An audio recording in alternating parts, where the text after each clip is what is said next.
do it. I know you can do 27 counts. Okay, what's your name?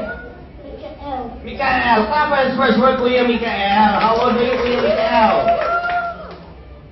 5. Are you also a Filipino? Yeah. Wow, okay. What's the Tagalog of 5? Tatlo.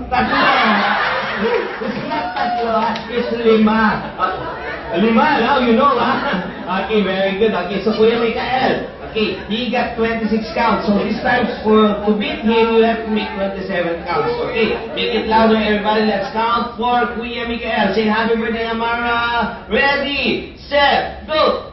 Happy birthday, Amara.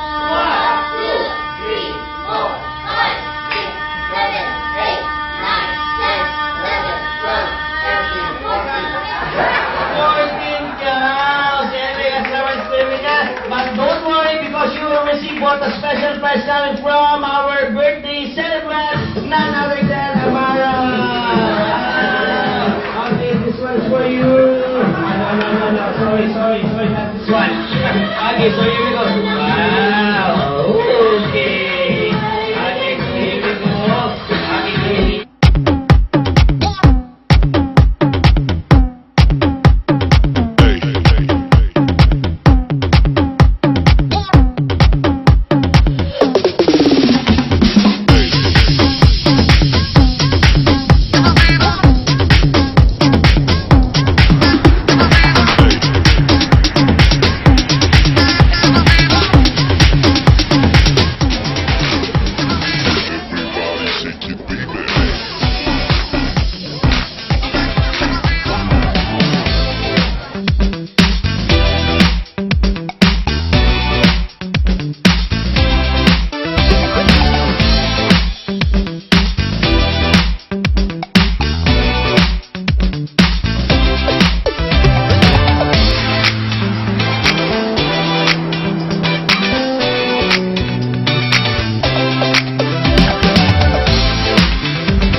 Happy birthday to you, lover. Happy birthday to you. Wow. Happy birthday. Happy birthday. Happy birthday to you. One more. Happy birthday to you.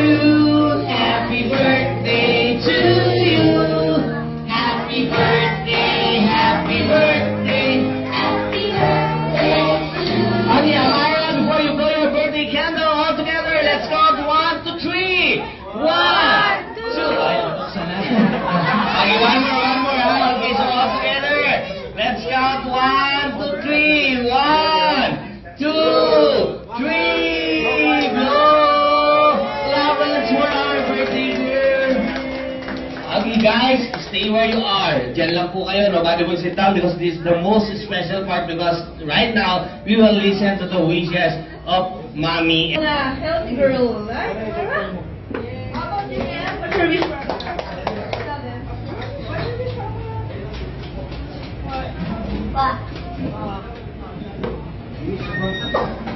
Wow, thank you so much, Mommy, for the wonderful wish. Clap hands for Mommy. And now, okay, guys, I want you to listen very carefully, because Daddy right now is very, very emotional. Okay, Daddy, just make a wish and don't cry.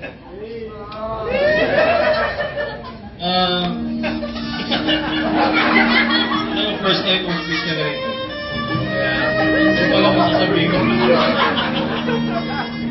Wish ko lang good health, maging good girl siya. Maging kaya siya ng mami niya. Kasi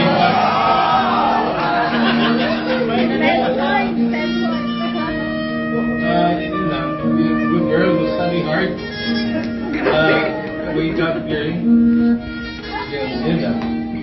Thank you sa punta dito pala. Salamat. Thank you so much, Daddy.